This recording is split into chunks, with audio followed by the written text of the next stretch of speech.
한 주간 동안 말씀을 묵상하면서 또 시절이 어떻게 지나가나 뉴스를 이렇게 통해서 보면서 제가 글을 생각나는 글을 한번 써봤어요. 읽어드릴게요. 요즘은 커다란 코로나라는 골리앗과 싸우고 있는 느낌입니다. 이렇게 해도 안 되고 저렇게 해도 안 되는 것 같습니다. 마치 골리앗이 이렇게 외치는 것 같습니다. 내가 오늘 이스라엘 군대를 모욕하였으니 사람을 보내어 나와 더불어 싸우게 하라 한지라. 사무엘상 17장 10절 말씀입니다. 이렇게 골리앗이 외쳐대도 그 누구도 그를 향해 나아가 싸우는 자 없습니다. 오늘도 코로나라는 골리앗이 우리에게 이렇게 외치는 것 같습니다. 내가 오늘 이스라엘 군대를 모욕하였으니 사람을 보내어 나와 더불어 싸우게 하라 한지라라고 말입니다. 누가 다윗처럼 믿음의 말을 하겠습니까? 누가 다윗처럼 물맷돌을 들고 나가겠습니까? 누가 갑옷이 나에게 맞지 않는다고 이야기하고 하나님의 말씀을 들고 나가겠습니까? 주여, 우리에게 믿음을 주옵소서. 다윗의 믿음을 나에게 주소서. 제가 8월 25일 날 아침에 묵상 중에 쓴 글입니다.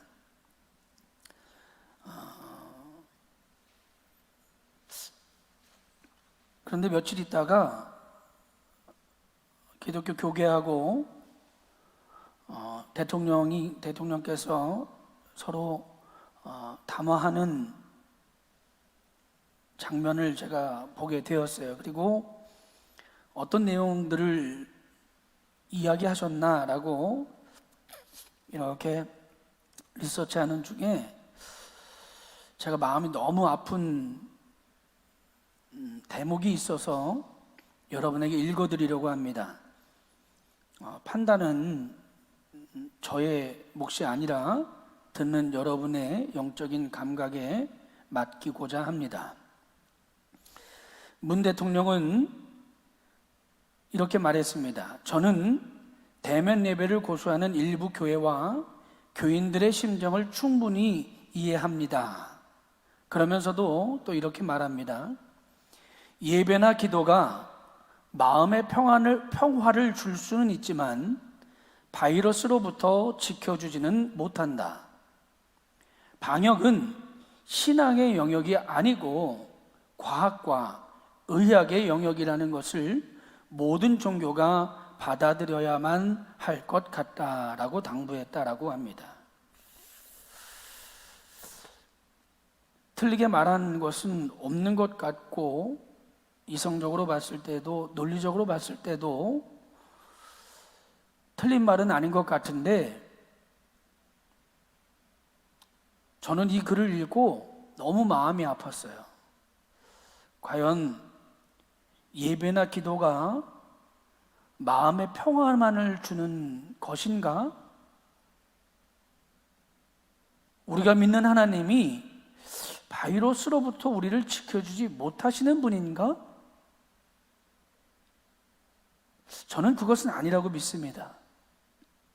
단 일부 과격한 목회자님들이나 과격한 사람들의 주장처럼 그것이 테러가 아니고 그것이 우리가 감당해야 될 하나의 사건인 것은 분명하지만 하나님이 하지 못하시기 때문에 우리가 거기에 굴복하는 것은 절대 아니라고 저는 믿습니다. 또 하나의 기사를 제가 여러분에게 읽어드리려고 합니다. 이번에 의사분들의 파업을, 저는 의사분들이 왜 파업하는지 잘 몰라요. 정원을 늘리겠다? 그것이 잘된 일인지 못된 일인지는 모릅니다. 그런데 어떤 분이 당신의 글에 이런 기사를 한 걸 올렸어요. 여러분들이 판단해 보시기 바랍니다.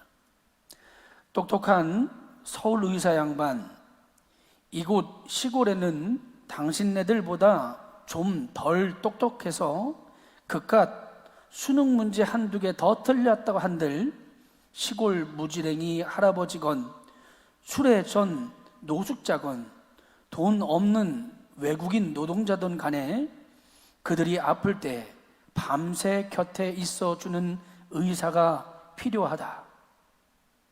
환자를 며칠간 계속 밤새 진료한 게 화가 나는 게 아니다. 이 시국에 대규모 집회를 강행하여 전국에 코로나를 퍼뜨린 집단에 화가 나고 환자를 버려두고 파업에 나선 응급실 전공의들에게 화가 난다.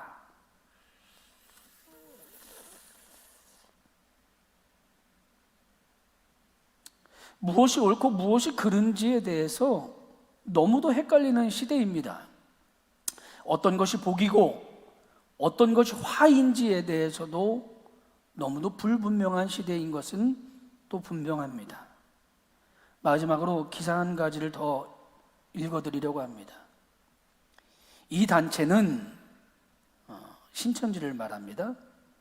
신천지 예수교회는 지난 2월에서 3월 많은 환자가 발생해 국민께 근심과 걱정을 끼쳐드린 것에 대해 죄송한 마음을 잊지 않고 있다라고 말하며 앞으로 질병관리본부와 긴밀히 협조하여 코로나19가 극복될 수 있도록 모든 노력을 다하겠다고 말했습니다. 그리고 그들은 이 코로나19 때문에 감염됐다가 난 혈청을 1000여 명이 넘게 공유를 해서 코로나 극복을 위해서 노력했다라고 하는 짧은 글입니다. 이 글을 접한 네티즌들이 이렇게 대답합니다. 댓글을 달았습니다. 처음에 욕한 내가 미안해지네. 신천지의 반전. 하루빨리 코로나19를 종결시킵시다. 빨리 치료제 개발되고 코로나가 종식되기를 등등.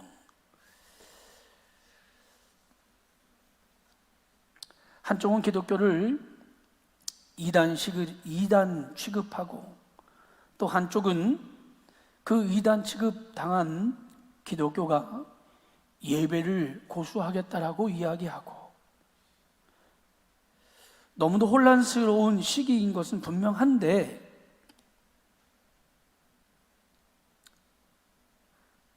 여러분과 저의 신앙이 어디에쯤 있는지 점검해 볼 수 있는 저와 여러분이 되어주시길 바랍니다.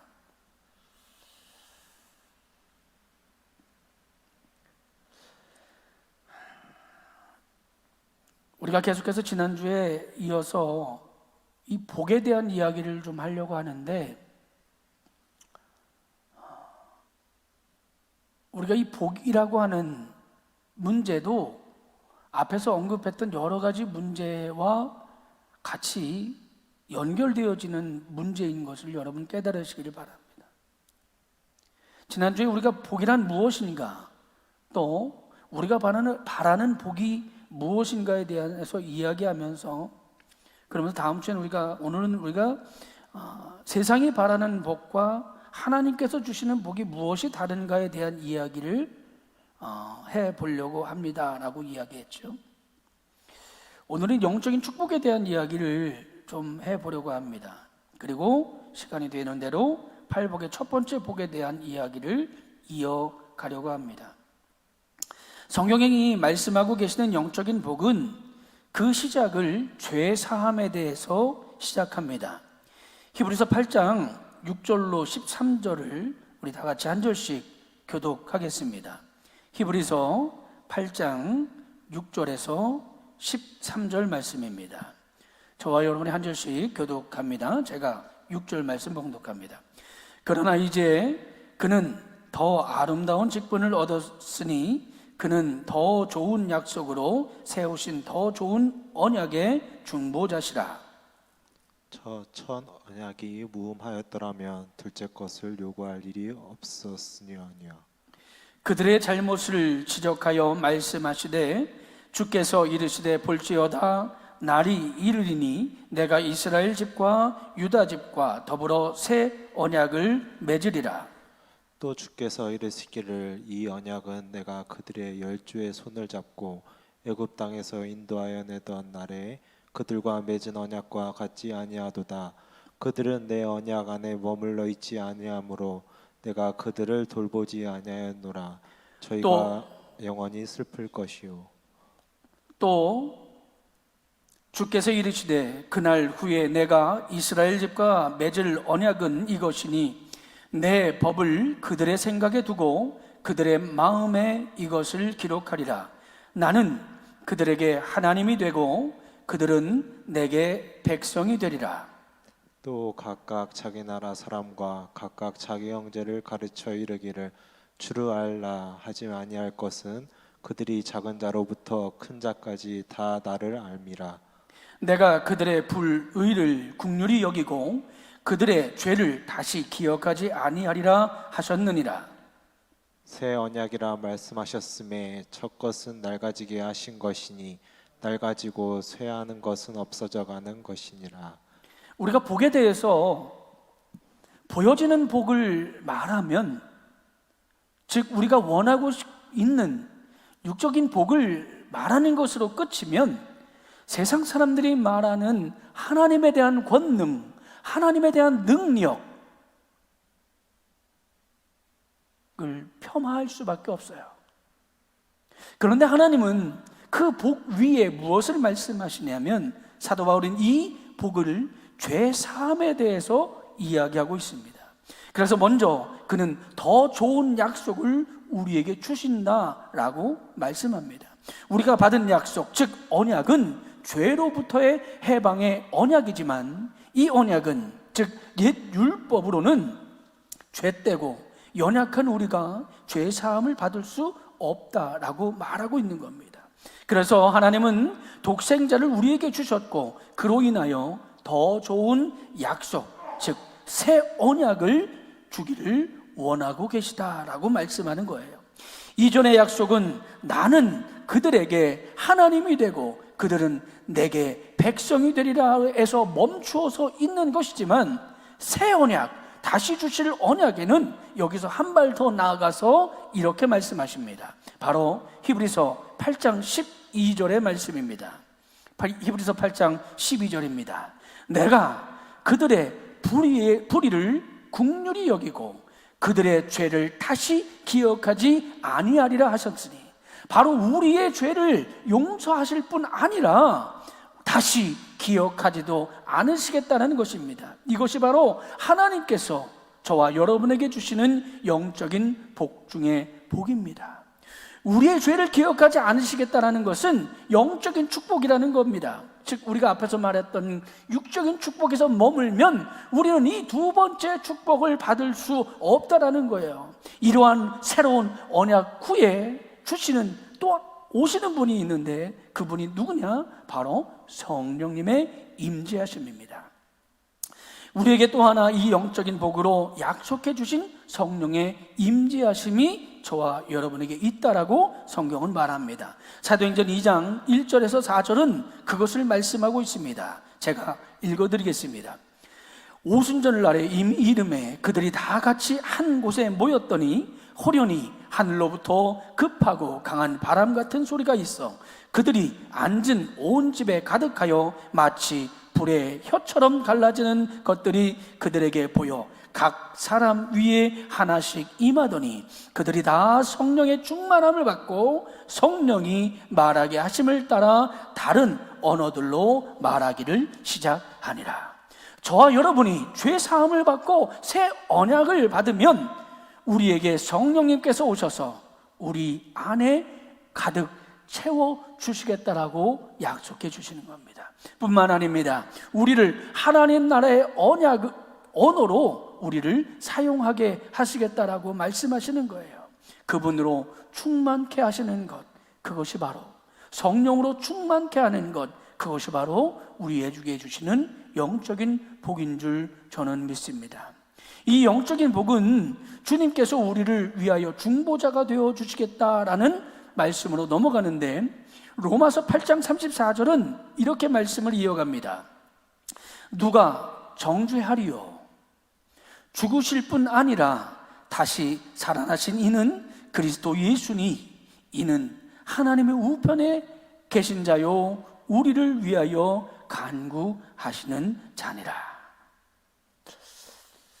그 누구도, 여러분, 그 누구도 주님의 중보로부터 저와 여러분을 멀어지게 할 수 없는 줄 깨달으시길 바랍니다. 사람도 마찬가지고 환경도 마찬가지고 우리의 상황도, 그리고 사단까지도 우리를 주님의 중보로부터 끊을 수 없다는 것이 바로 사도 바울이 말하고 있는 영적인 축복입니다. 그러나 세상은 지금 우리에게 말하기를 그런 복은 없다라고 말합니다. 로마서 8장 15절로 16절 말씀은 저와 여러분에게 이렇게 말씀합니다. 너희는 다시 무서워하는 종의 영을 받지 아니하고 양자의 영을 받았으므로 우리가 아빠 아버지라 부르짖느니라. 성령이 친히 우리의 영과 더불어 우리가 하나님의 자녀인 것을 증언하시나니. 할렐루야.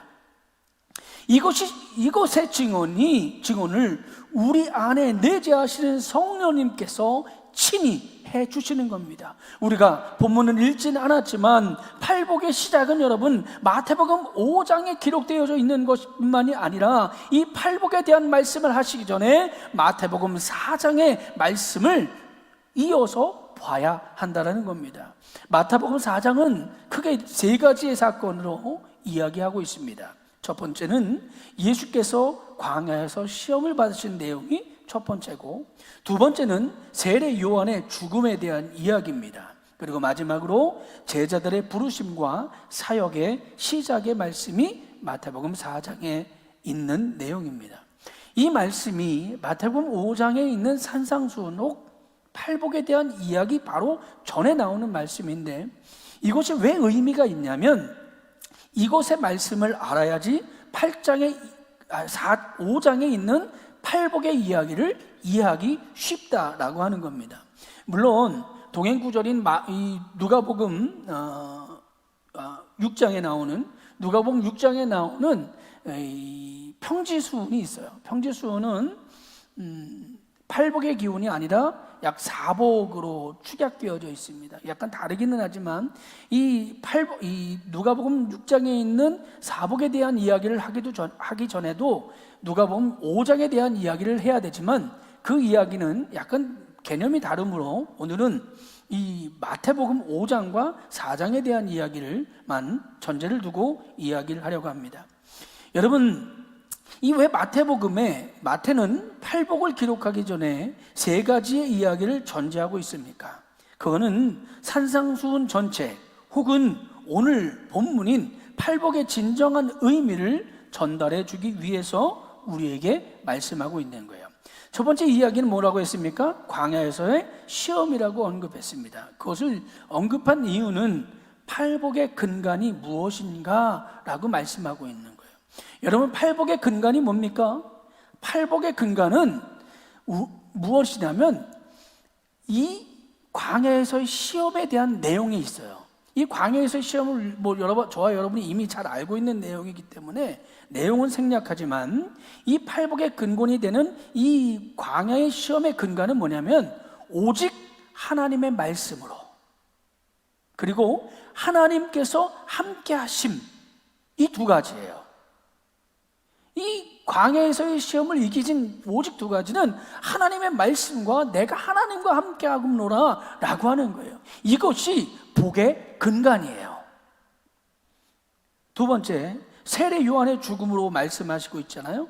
이것은 바로 산상수훈, 즉 팔복이 새로운 언약이다라고 하는 것을 말씀해 주고 있는 겁니다. 새로운 복음을 알리는 시작이다라고 말하는 거죠. 구약 성경은 구약의 복은 이렇게 말합니다. 생육하고 번성하여 땅에 충만하라. 땅을 정복하라. 바다의 물고기와 하늘의 새와 땅에 움직이는 모든 생물을 다스리라. 창세기 1장 28절에 기초하는 복의 말씀입니다. 여러분, 우리가 열심히 구하는 복도 여기에서 크게 벗어나지 않습니다. 그러나 주님은 이것을 뛰어넘어 또 다른 복의 이야기를 하시고자 하는 거예요. 세례 요한의 죽음은 예수 그리스도의 복음의 시작을 알리는 것이며, 이 세례 요한의 죽음은 이 창세기 1장 28절에 말씀하고 있는 구약의 복을 뛰어넘는 복을 내가 너희에게 주겠다라고 하는 말씀의 시작이라는 거예요.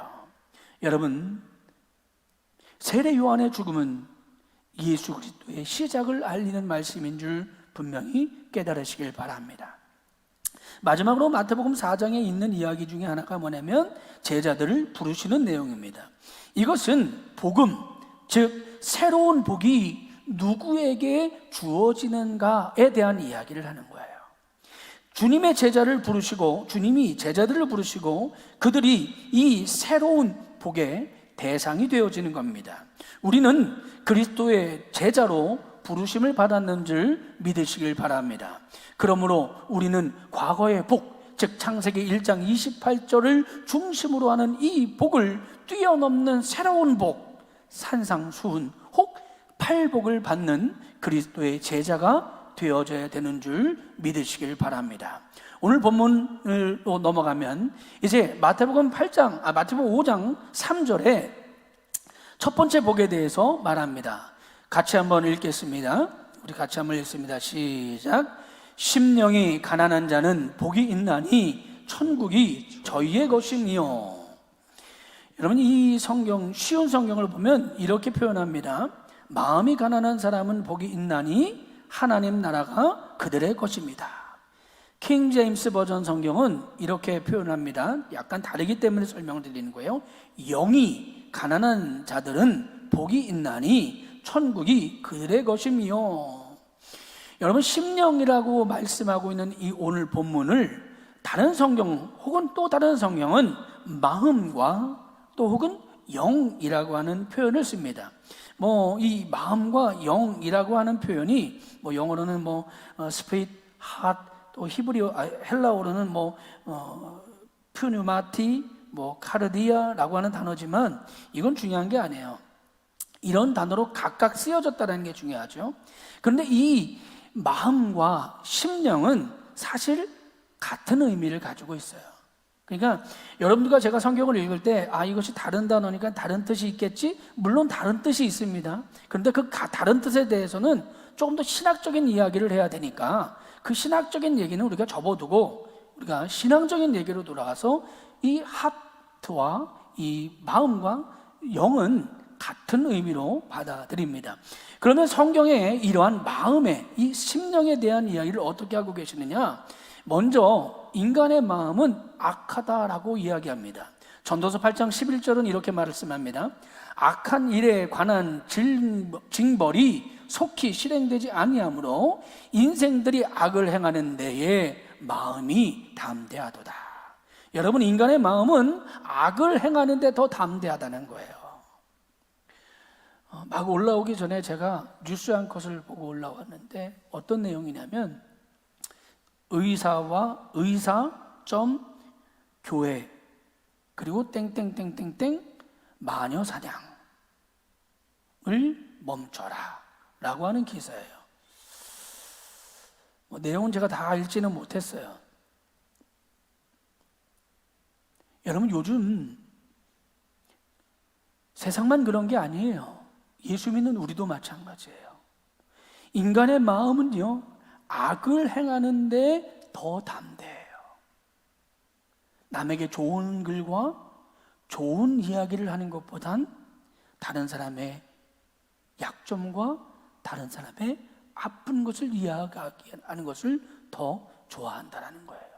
또 하나 마태복음 23장 25절은 또 이렇게 말합니다. 화 있을진저 외식하는 서기관들과 바리새인들이여 잔과 대접의 겉은 깨끗이 하되 그 안은 탐욕과 방탕으로 가득하게 되었도다라고 말씀하십니다. 인간의 마음 안에는 탐욕과 방탕이 가득하다라는 것이에요. 그런데 이런 마음에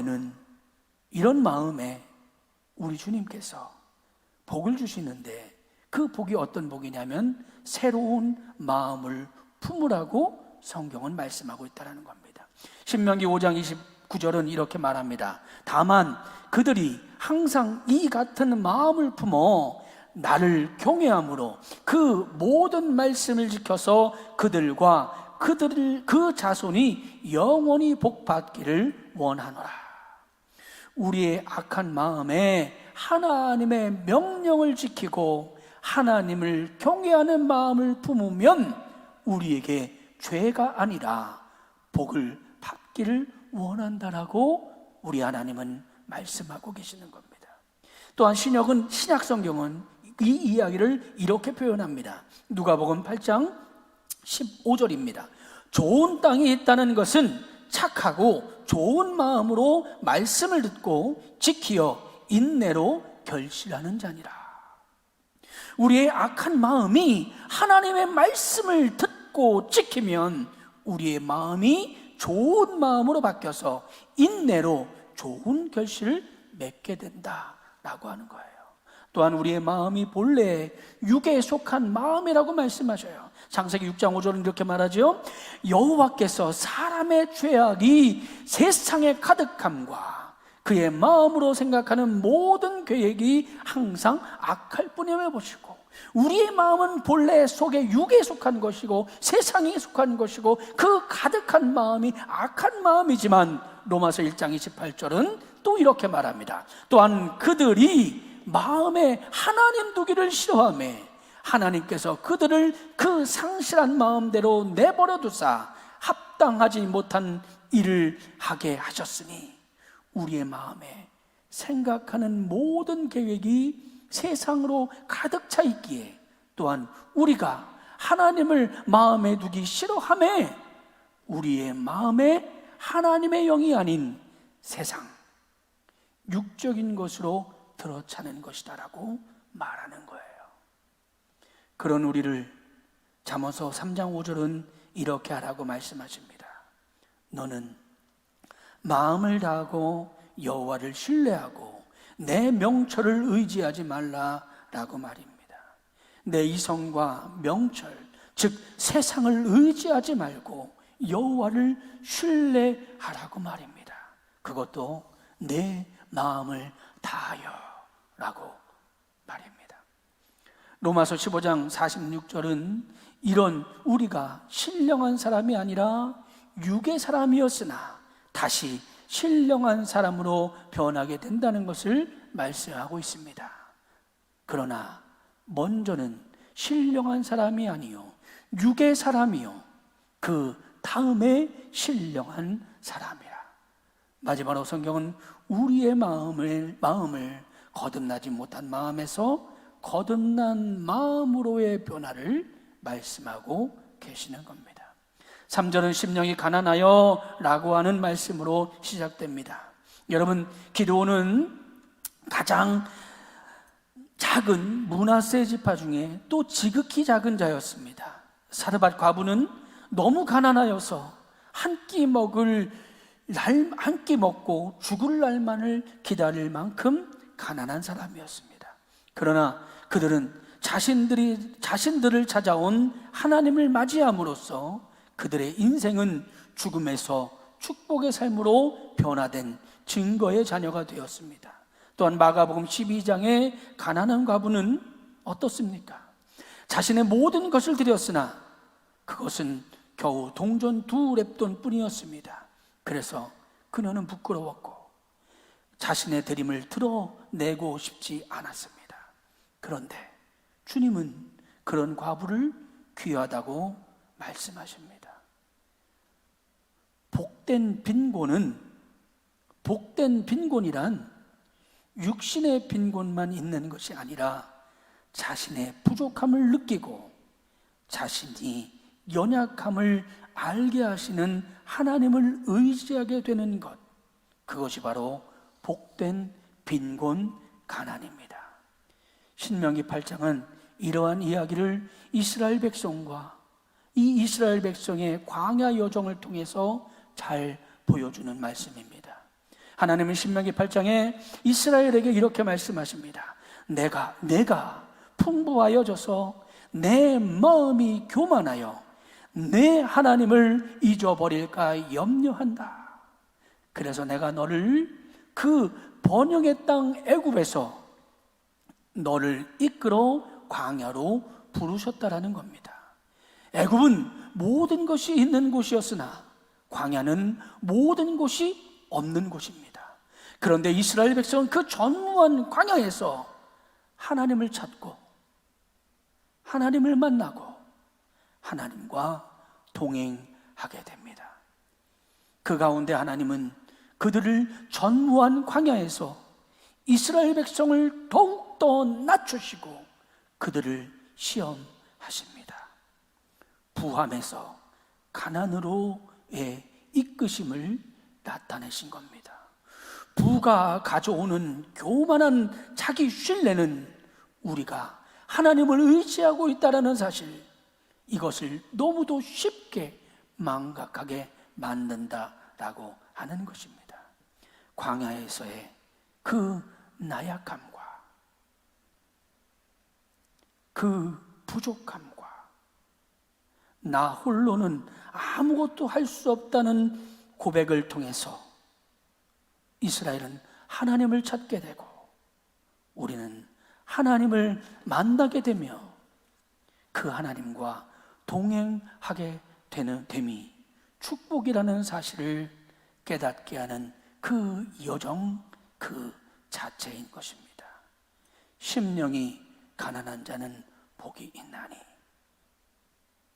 라는 이 단어로 끝맺는 저와 여러분이 아니라 심령이 가난하여져 가는 그 여정을 통해서 우리에게 주시는 새로운 천국, 하나님과 함께하는 삶이 천국이라는 사실을 깨달아가는 심령이 가난한 여정이 되어 가시기를 주의 이름으로 축복합니다.